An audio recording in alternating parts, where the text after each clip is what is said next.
वंदे मातरम विद्यार्थी मित्रों, धोरण 11 विषय अर्थशास्त्र प्रकरण 1 अर्थशास्त्र विषय प्रवेश।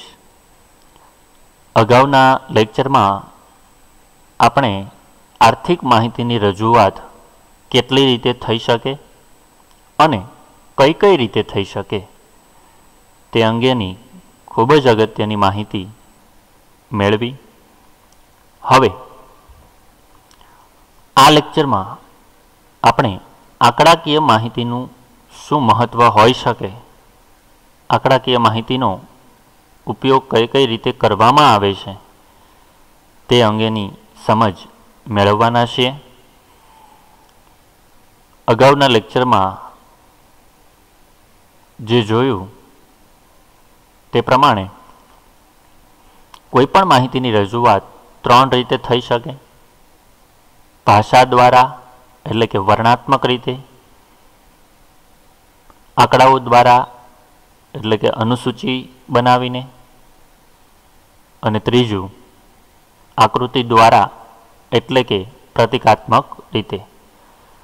जेमां माहितीनी रजूआत माटेनी बीजी रीत एटले के आंकड़ाओ द्वारा। आंकड़ाओ द्वारा कई रीते कोई व्यवहार के घटना ने स्पष्ट रीते रजू करी शकाय अने तेनुं महत्व शुं रहेलुं छे ते अंगेनी माहिती मेळवीए।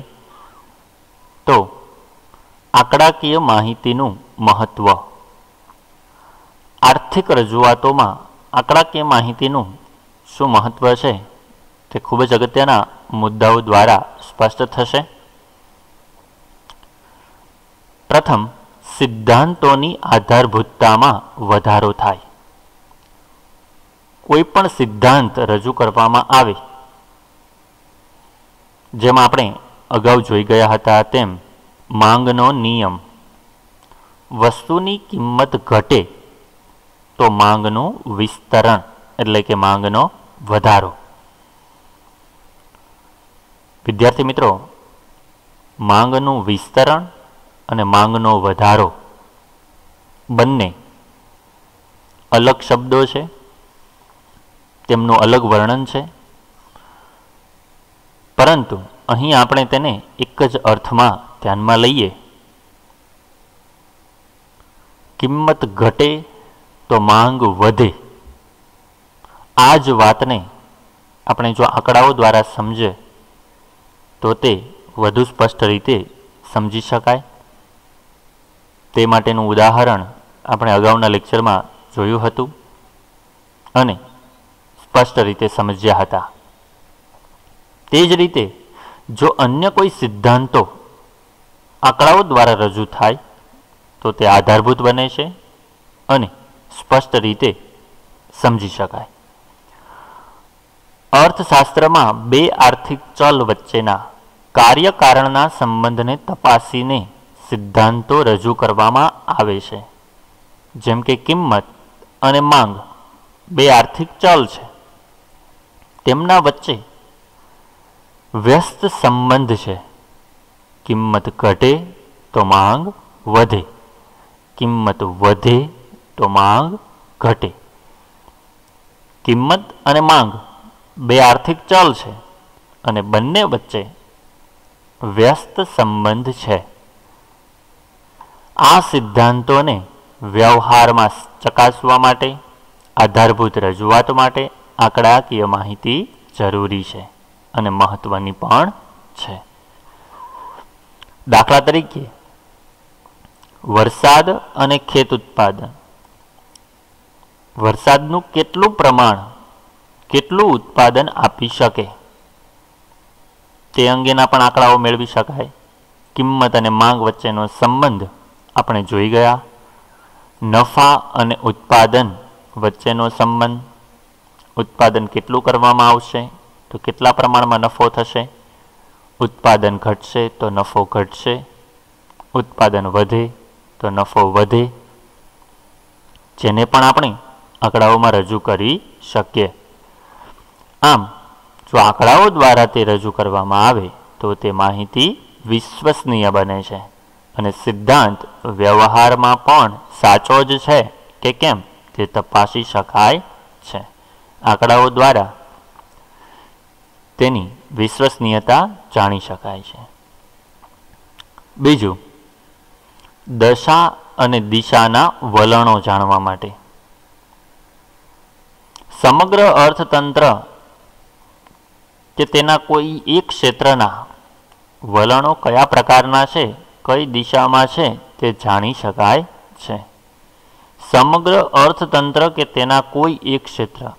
અર્થતંત્રના મુખ્ય 3 ક્ષેત્રો છે: ખેતી, ઉદ્યોગ અને સેવા. દરેક આર્થિક પ્રવૃત્તિઓને મુખ્યત્વે અભ્યાસની સરળતા માટે 3 ભાગમાં વહેંચી શકાય. ખેતી એટલે કે કૃષિ ક્ષેત્ર, પ્રાથમિક ક્ષેત્ર. દ્વિતીય ક્ષેત્ર એટલે કે ઉદ્યોગ ક્ષેત્ર અને તૃતીય ક્ષેત્ર એટલે કે સેવા ક્ષેત્ર. મુખ્યત્વે 3 ભાગમાં વહેંચી શકાય. એટલે કયા ક્ષેત્રનું વલણ કઈ દિશામાં છે, કયું ક્ષેત્ર લોકોને વધારે રોજગારી પૂરી પાડી રહ્યું છે, કયા ક્ષેત્રની આવકમાં ઘટાડો થઈ રહ્યો છે, કયા ક્ષેત્રમાં વિકાસ વધારે થઈ રહ્યો છે, તે અંગેની આપણે આંકડાઓ દ્વારા સ્પષ્ટ સમજ મેળવી શકીએ અને આ ક્ષેત્રો વચ્ચે સ્પષ્ટ રીતે તુલના પણ થઈ શકે. દાખલા તરીકે, રાષ્ટ્રીય આવકમાં ખેતીના હિસ્સાનું પ્રમાણ ઘટતું જાય છે. દેશ જેમ જેમ વિકાસ કરતો જાય તેમ તેમ પ્રાથમિક ક્ષેત્રનો હિસ્સો ઘટે અને ઉદ્યોગ અને સેવા ક્ષેત્રનો હિસ્સો વધે. તે જ પ્રમાણે રાષ્ટ્રીય આવકમાં ખેતીના હિસ્સાનું પ્રમાણ ઘટતું જાય. ભારતની આયાતોમાં વધારો થઈ રહ્યો છે. અગાઉના વર્ષમાં કોઈ ચોક્કસ પ્રમાણમાં આયાત કરવામાં આવી હોય, તેના કરતાં આ વર્ષે દેશની જરૂરિયાત વધારે હોય અને વધારે આયાત કરવાની જરૂરિયાત ઊભી થાય તો તે આંકડાઓ દ્વારા જાણી શકાય કે કેટલા પ્રમાણમાં આયાતોમાં વધારો થયો છે. અર્થતંત્રમાં નાણાં પુરવઠો વધી રહ્યો છે. લોકોની પાસે કે બેન્કિંગ ક્ષેત્રે નાણું વધી રહ્યું છે. તે વલણો આંકડાઓ દ્વારા જાણી શકાય છે. આંકડા દશા અને દિશા એટલે કે આંકડા જે સ્થિતિ છે તે અને કઈ તરફ તે આગળ વધી રહી છે એટલે કે વર્તમાન અને કઈ દિશા તરફ વધવાનું કે ઘટવાનું વલણ છે તે આંકડાઓ દ્વારા સ્પષ્ટ બને છે.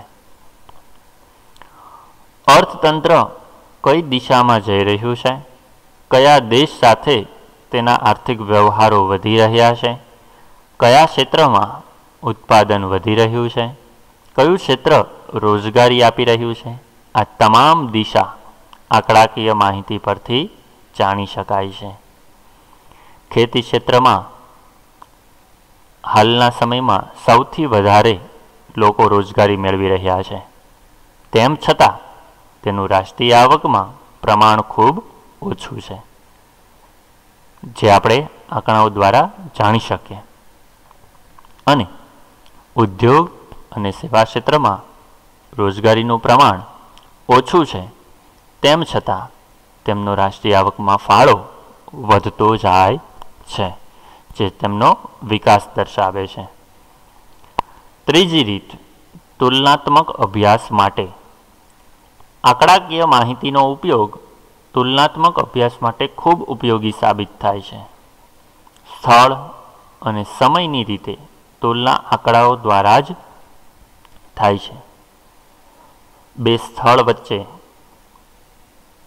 ગુજરાતના જ બે સ્થળ ધ્યાનમાં લેવામાં આવે તો બે જિલ્લાઓમાં થયેલું અનાજનું ઉત્પાદન અને તેના આંકડાઓ પ્રાપ્ત કરવામાં આવે તો તેમની તુલના થઈ શકે.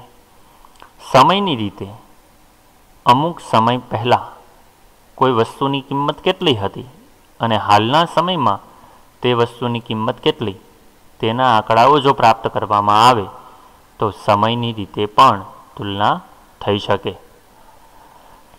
ભારતમાં જ 1951ની તુલનામાં 2015માં આપણે ત્યાં આર્થિક ક્ષેત્રે કેટલા ફેરફાર થયા તથા દુનિયામાં અમેરિકા, ચીન, બ્રિટનની તુલનામાં આપણે ક્યાં છીએ? તે દેશોની તુલનામાં, આ વિકસિત દેશોની તુલનામાં આપણો વિકાસ કેટલો થયો? આપણી રાષ્ટ્રીય આવક કેટલી? આપણા દેશમાં કેટલા લોકો રોજગારી પ્રાપ્ત કરે છે અને કેટલા લોકો બેરોજગાર છે? આ દેશોની તુલનામાં ભારતમાં ગરીબીનું પ્રમાણ કેટલું? આ અંગેની માહિતી આંકડાઓ દ્વારા સ્પષ્ટ રીતે સમજી શકીએ છીએ। આમ સ્થળ અને સમયની દ્રષ્ટિએ તુલના કરવી સરળ બને છે, સરખામણી કરી શકાય છે। 4. સંક્ષિપ્તમાં રજૂઆત, ટૂંકમાં રજૂઆત। આંકડાકીય રીતે કોઈ માહિતીને રજૂ કરવામાં આવે તો તેનું લાંબુ વર્ણન કરવું પડતું નથી। આંકડાકીય કોષ્ટક બનાવવામાં આવે, અનુસૂચિ બનાવવામાં આવે અને તેના દ્વારા પણ કોઈ પણ રજૂઆત સ્પષ્ટ કરી શકાય અને સમજાવી શકાય। આર્થિક અભ્યાસોમાં લાંબા વર્ણનો કરતાં આર્થિક બાબતોની સંક્ષિપ્ત અને પ્રતિકાત્મક એટલે કે આકૃતિ દ્વારા રજૂઆત આંકડાકીય માહિતી અને આલેખો ખૂબ મહત્વના બનાવે છે અને સ્પષ્ટતાપૂર્વક દર્શાવવામાં આવે છે। સામાન્ય માણસ પણ સમજી શકે તે રીતે રજૂ થતી આંકડાકીય માહિતી સરખામણીની દ્રષ્ટિએ એટલે કે તુલનાત્મક અભ્યાસ માટે, તેમના વલણો, દશા અને દિશા જાણવા માટે અને કોઈ પણ સિદ્ધાંત કે નિયમને સચોટ, સ્પષ્ટ, ચોક્કસ રીતે રજૂઆત કરવા માટે ઉપયોગી બનતા હોય છે। અને આલેખો પ્રથમદર્શીય સમજૂતી આપે છે। આકૃતિ કે આલેખ દોરવામાં આવે તો તેમના આકાર પ્રમાણે આપણે સમજી શકીએ કે ક્યાં કેટલા પ્રમાણમાં વધારો અને ઘટાડો અને કઈ તરફ વલણ જઈ રહ્યું છે તે આપણે જોઈએ ત્યાં સમજ મેળવી શકીએ છીએ।